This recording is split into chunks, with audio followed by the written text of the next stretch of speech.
ஒருமுறை ஒரு மாணவன் ஆல்பர்ட் ஐன்ஸ்டீன் அவர்களிடம் கேட்டாராம், அறிவியலை 3 சொற்களில் உங்களால் சுருக்கமாக சொல்ல முடியுமா என்பதுதான் அந்த கேள்வி. அதற்கு டைம், ஸ்பேஸ், ஆக்ஷன் என்று பதிலளித்தாராம். அதாவது காலம், இடம், செயல். உயர் அறிவியலின் ஒளி விளக்காக ஐன்ஸ்டீன் அறியப்படுகிறார். அவரது காலம் 20ஆம் நூற்றாண்டு. ஆனால் 2000 ஆண்டுகளுக்கு முன்பே வள்ளுவர் சொன்னதை பார்ப்போமா? ஞானம் கருதினும் கைகூடும், காலம் கருதி இடத்தால் செய்யின். அதாவது செயலை முடிப்பதற்கு ஏற்ற காலம் அறிந்து உரிய இடத்தோடு பொருந்துமாறு செய்தால் உலகமே வேண்டுமென்று கருதினாலும் கைகூடும் என்பது அதன் பொருள். திருக்குறள் என்பது ஒரு வாழ்வியல் நூல். 2000 ஆண்டுகளுக்கு முந்தைய அத்தகைய வாழ்வியல் நூலிலும் உயர் அறிவியல் புரிந்து கிடப்பது நமக்கு வியப்பை அளிக்கிறது. திருக்குறளுக்கும் 1000 ஆண்டுகளுக்கு முன்பே தமிழ் நிலத்தில் விளைந்த தொல்காப்பியம் என்ற அறிவியல் நூலில் இடமும் காலமும் பற்றிய அறிவியல் விவரிக்கப்படுகிறது. முதற்பொருள், கருப்பொருள், உரிப்பொருள் என்று பொருட்கள் பகுக்கப்பட்டன.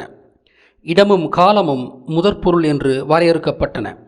இத்தகைய பகுப்புகளும் வரையறைகளும் அறிவியலின் உச்சமல்லவா? தொல்காப்பியத்தை ஒரு மொழி இலக்கண நூல் என்று சொல்வோரை நான் கிறுக்கர்கள் என்றே உரைப்பேன். அப்படி அந்நூலை சுருக்கக்கூடாது. தொல்காப்பியம் உண்மையிலேயே ஒரு சயின்ஸ் என்சைக்ளோபீடியா. அந்த நூல் அனைத்தின் அறிவியல் நூல். அதில் மொழி அறிவியல் ஒரு கூறு மட்டுமே. தமிழ் மொழியும் ஒரு அறிவியல் மொழி என்றோ, உலகின் ஒரே அறிவியல் மொழியுமென்றோ? நாம் உயர் அறிவியலை பற்றி இந்த படைப்பில் அலசுகின்றோம். முன்பாக அறிவியல் என்றால் என்ன, உயர் அறிவியல் என்றால் என்ன என்று வரையறுப்போம். பறவைகள் பறப்பதைக் கண்டான் மனிதன்.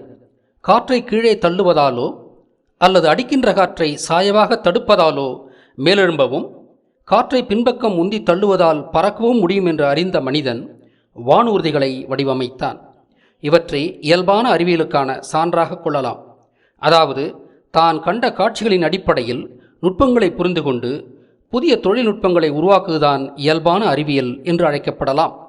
ஆனால் மனிதன் காண முடியாதவற்றை பற்றிய கொள்கைகள் அல்லது கண்ணால் காண்கின்ற மாயைகளுக்கு அப்பால் தான் காணும் காட்சியின் உண்மை பொருளை உணரும் கொள்கைகள் போன்றவற்றை உயரிய அறிவியல் எனலாம். சான்றாக சூரியன் நமது உலகை சுற்றி வருகிறது. இது நாம் கண்ணால் காணும் மாயை. ஆனால் உண்மை என்னவென்றால் உலகம்தான் சூரியனை சுற்றுகிறது. இதை அறிவதோ உணர்வதோ அசாதாரணமான ஆய்வு அறிவின் பார்ப்பட்டது. இத்தகைய அறிவியலை நாம் உயரிய அறிவியல் என்கிறோம். இத்தகைய அறிவியற் கூறுகள் பழந்தமிழரிடம் விரவி கிடந்தன. உலகம் பிக் பேங் எனப்படும் பெருவெடிப்பால் உருவானது என்கிறது தற்கால அறிவியல். விசும்பு உள்ளது, அதில் அணுக்கூறுகள் உள்ளன, அவை ஈர்ப்பால் ஒன்று சேர்கின்றன, அழுத்தம் உருவாகிறது, அழுத்தம் வெப்பத்தை கொடுக்கிறது, அழுத்தத்தாலும் வெப்பத்தாலும் சிற்றணுக்களிலிருந்து பேரணுக்கள் உருவாகின்றன, அது தீயை கொடுக்கிறது. அதாவது ஹைட்ரஜன் எனும் சிற்றணுவிலிருந்து helium, lithium, calcium, boron, carbon, phosphorus, oxygen போன்ற எண்ணற்ற பேரணுக்கள் தோன்றுகின்றன. அழுத்தம் அதிகமாகும் போது பெருவெடிப்பு நிகழ்கிறது. அதிலிருந்து கோடிக்கணக்கான அண்டங்கள் தோன்றுகின்றன. சான்றாக சூரியனில் ஹைட்ரஜன்கள் சேர்ந்து ஹீலியம் உருவாகின்றது. அது வெப்பத்திற்கும் ஒளிக்கும் காரணமாக இருக்கின்றது என்பது நாம் அறிந்த உண்மைகள். எனவே அண்ட உருவாக்கத்தில் வெளி எனும் ஸ்பேஸ் உள்ளது. அதில் ஹைட்ரஜன் எனும் வளி உள்ளது. அது சேர்வதால் உரிய நிலையில் தீ உண்டாகி ஹீலியம் போன்ற பேரணுக்கள் தோன்றுகின்றன. உரிய சமயத்தில் இது வெடித்து அண்டங்கள் உருவாகின்றன. அந்த அண்டங்கள் குளிரும்போது நீர் மூலக்கூறுகளும், அதாவது வாட்டர் மாலிகூல்ஸ் தோன்றுகின்றன. மேலும் குளிரும்போது தீப்பழம்பாக இருந்த அண்டத்தின் மேற்பரப்பு பாறை நிலமாக மாறுகின்றன. நீரின் செய்கையால் பாறை உடைந்து நொறுங்கி இன்றைய மண்ணிலமாக ஆகின. கிட்டத்தட்ட இது இன்றைய புரிதல்தான். இதையே தமிழர்களின் பரிபாடல் இலக்கியம் சங்க காலத்திலேயே உரைத்தது என்றால் அதிர்ச்சியாக இருக்கிறதா? இன்ப அதிர்ச்சி தானே. பரிபாடல் வரிகளை பார்ப்போமா?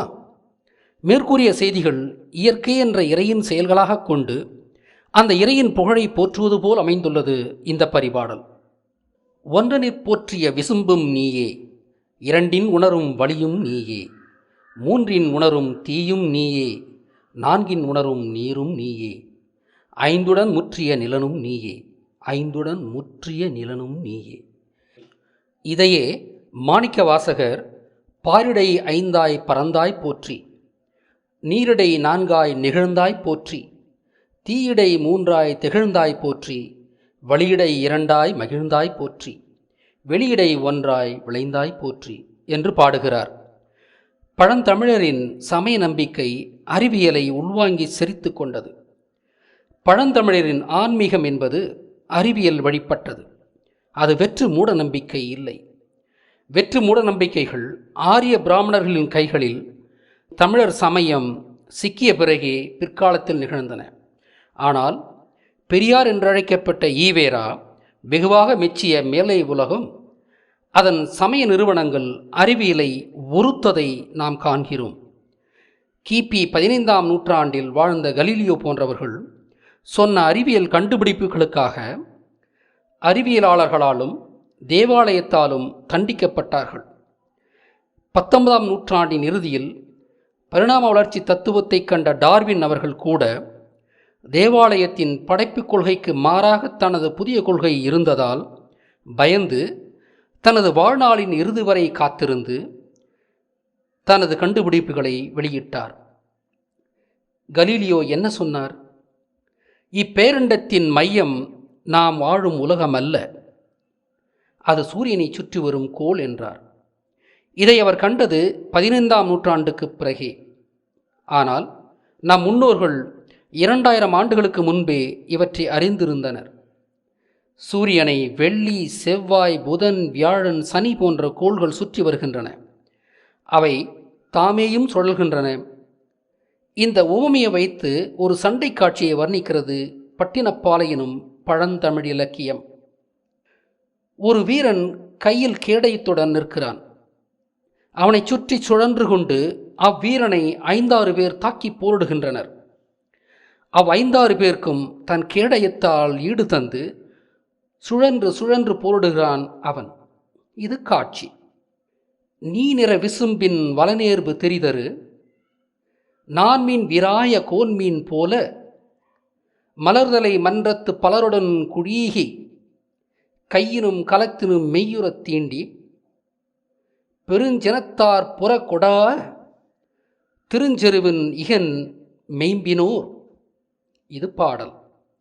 இப்பாடலில் நான்மீன் விராய கோன்மீன் என்பது நால்மீன் என்றும் எனும் சூரியனை சுற்றியுள்ள கோள்மீன் என்று பொருள்படும். எனவே சூரிய குடும்பத்தை பற்றிய துல்லியமான அறிவு தமிழர்களுக்கு ஆதியிலேயே இருந்தது என்பது வியப்பான செய்தி. கோயில்களில் உள்ள நவ கிரகங்களில் சூரியனை நடுவிலே வைத்த நுட்பத்தை என்னவென்று சொல்ல? நவகிரகங்கள் சோதிட முறையில் அமைக்கப்பட்டதால் வையத்தை பாதிக்கும் பேரண்டத்தின் கோள்கள் மட்டுமே அதில் காட்டப்பட்டன. அதனால் வையம் அதில் தவிர்க்கப்பட்டது. ஆனால் நிலவினால் ஏற்படும் மிகவும் நுட்பமான சூரிய சந்திர கிரகணங்களை அவர்கள் முறையாக புரிந்து கொள்ள இயலாததால் கேது எனும் சிவந்த, ராகு எனும் கருத்த, கண்ணுக்கு தெரியாத மறைவான, அதாவது ஹிடன் கோள்களை அவர்கள் அனுமானித்து கொண்டனர். இன்று இது தவறென நிறுவப்பட்டாலும் இச்செயல் அன்றைக்கு ஒரு உயரிய அறிவியல் அணுகுமுறை என்பது இன்றைய அறிவியல் அறிஞர்களும் ஏற்பார்கள். இப்படி அறிவியலையும் சமயத்தையும் ஒருங்கே போற்றி ஒருங்கிணைத்து வாழ்ந்த தமிழர்களையும் அவர்களது வியத்தகு அறிவியல் மொழியான தமிழையும் உலகிலேயே உயரிய அறிவியலை அன்றே வளர்த்தெடுத்த தமிழ் இலக்கியங்களையும் சகட்டு மேனிக்கு சாடியே தனது வாழ்நாள் முடிவையும் செலவிட்ட பெரியார் என்று பொய்யாக அழைக்கப்பட்ட ஈவே ராமசாமியை தமிழர்கள் மன்னிக்கலாமா? தமிழர்கள் விழுந்தது திராவிடத்தால் தானே. எதிரி என்று தன்னை வெளிப்படையாக காட்டிக்கொண்ட ஆரியத்தை விட நமது நண்பன் என்று காட்டிக்கொண்டே நம்மை வீழ்த்திய திராவிடம் மிகவும் கொடுமையானதன்றோ? தமிழரின் ஐம்பூத கோட்பாடு உலகம் பிறந்ததை மட்டும் விளக்கவில்லை. அது வெளி, வழி, தீ, நீர், நிலம் என்னும் 5 பூதங்களும் வெவ்வேறு விகிதங்களில் சேர்வதால்தான் உலகின் அனைத்து பொருட்களும் உருவாகின்றன என்ற அணுக்கொள்கையை விளக்குகின்றன. இக்கோட்பாடு பக்குடுக்கை நன்கணியார் போன்ற சித்தர்களால் உருவாக்கப்பட்டது. இதையே தொல்காப்பியமும் நிலம், தீ, நீர், வளி, விசும்பொடு ஐந்தும் கலந்த மயக்கம் உலகம் என்று சூத்திரம் பகர்கின்றது. உலகின் அணுக்கொள்கையின் தந்தைகள் தமிழர்களே அல்லவோ? அணுக்கோட்பாடு எனும் அட்டாமிக் கான்செப்ட் என்பதும் உயரிய அறிவியல் தானே? தமிழரின் உயரிய அறிவியல் ஆழம் இது மட்டுமல்ல. வழியிடை வழங்கா வழக்கறு நீத்தம் என்ற புறநானூற்று வரி அண்டங்களுக்கிடையிலான அண்ட வெளியில் காற்று இல்லை என்பதை விளம்புகின்றது. இன்னொரு புறநானூற்று பாடல் வரிது நிலை ஈய காயமும் என்று அதே கருத்தை வெளியிடுகிறது. இதை எப்படி அவர்கள் ஊகித்தார்கள் என்பது நமக்கு வியப்பை தருகிறது. இதை உயரிய அறிவியலின் உச்சம் எனலாம். இதே புறப்பாட்டில் வரிது நிலைய காயமும் என்றிவை சென்று அளந்து அறிந்தார் போல என்றும் இணைத்தென்போரும் உலரே என்று எழுதியுள்ளார் அக்கணியர். அதாவது ஆகாயத்திற்கே சென்று அளந்து அறிந்தாற்போன்று சொன்னார்கள் என்று வியக்கிறார் இந்த புலவர். கண்ணால் காணவியலாததும் எட்டாத தூரத்தின் நிலை பற்றி அங்கேயே சென்று அளர்ந்து பார்த்து சொன்னதைப் போன்று மிகவும் துல்லியமாக சொல்லக்கூடிய அறிவாளர்கள் உள்ளனரே என்று வியந்து பாராட்டுகிறார் இந்த புலவர். இதைத்தான் உயரிய அறிவியல், அதாவது ஹையர் சயின்ஸ் என்று நாம் விவரித்தோம். அப்படித்தான் இந்த புலவரும் அக்காலத்திலேயே வியந்து போற்றுகிறார். இதுதான் தமிழர் அறிவியலின் மகிமை. தமிழும் ஓர் அறிவியல் மொழியன்றோ? காணொளியை நிறைவு செய்யும் முன்பு இன்னொரு செய்தியையும் சொல்லி முடிப்போம். மேலே உலகம் கிமு 300 வரை பூமியை தட்டையானதென்றும் கிபி 15ஆம் நூற்றாண்டு வரை பூமியை பேரண்டத்தின் மையப்பகுதி என்றும் தவறாக புரிந்திருந்த நிலையில் இன்றிலிருந்து 3000 ஆண்டுகளுக்கு முன்பே தமிழினம் அது பற்றி தெளிவான அறிவியல் கொள்கையை கொண்டிருந்தது. பூமியை அக்காலத்திலேயே அவர்கள் ஞாலம், அண்டம், உலகம் என்ற சொற்களால் அழைத்தனர். ஞாலுதல் என்றால் தொங்குதல் என்று பொருள். பூமி அந்தரத்தில் தொங்குகின்றது என்றனர். சூரியனை ஞாயிறு என்று அழைத்ததன் மூலம் நாம் வாழும் பேரண்டத்தின் அண்டங்களை எல்லாம் கட்டி வைத்திருக்கும் சூரியனை கூட தொங்குகிறது என்று புரிய வைத்திருந்தனர். அடுத்து அண்டம் என்றால் உருண்டை என்று பொருள். உலகமும் ஏனைய கோள்களும் உருண்டை என்பதையும் அவர்கள் அறிந்திருந்தனர். இறுதியாக பூமியை உலகம் என்றழைத்ததன் மூலம் அது ஓரிடத்தில் நின்றிராமல் சூரியனை சுற்றி உலா வருகிறது என்ற உண்மையையும் புரிந்து வைத்திருந்தனர். உலா வருவது உலகம் எனப்பட்டது. இவற்றிலிருந்து அவர்கள் இந்த 3 பெயர்களின் மூலம் இந்த வையத்தின் 3 தன்மைகளையும் புரிந்து வைத்திருந்தனர் என்பது புலனாகிறது. இவை அனைத்தும் கண்ணிற்கு தெரியும் மாயைகளுக்கு அப்பால் ஊகித்து மட்டுமே அறியக்கூடிய உயரிய அறிவியல் சிந்தனைகளாகும். தமிழரின் உயரிய சிந்தனைகள் இவை மட்டுமல்ல. தொடர்ந்து நாம் இது போன்ற காணொளிகளை உங்களுக்கு வழங்க இருக்கிறோம். ஆவலாய் காத்திருங்கள். கேட்டமைக்கு நன்றிகள். இச்செய்திகளை தமிழர்களிடம் பரப்புங்கள். தமிழர்களுக்கு தன்மானத்தையும் தன் நம்பிக்கையையும் ஊட்டுங்கள். வந்தேரிகளால் அடிமைப்படுத்தப்பட்டு இழிவுபடுத்தப்பட்ட நமது இனம் விடுதலை உணர்வு கொள்ளட்டும்.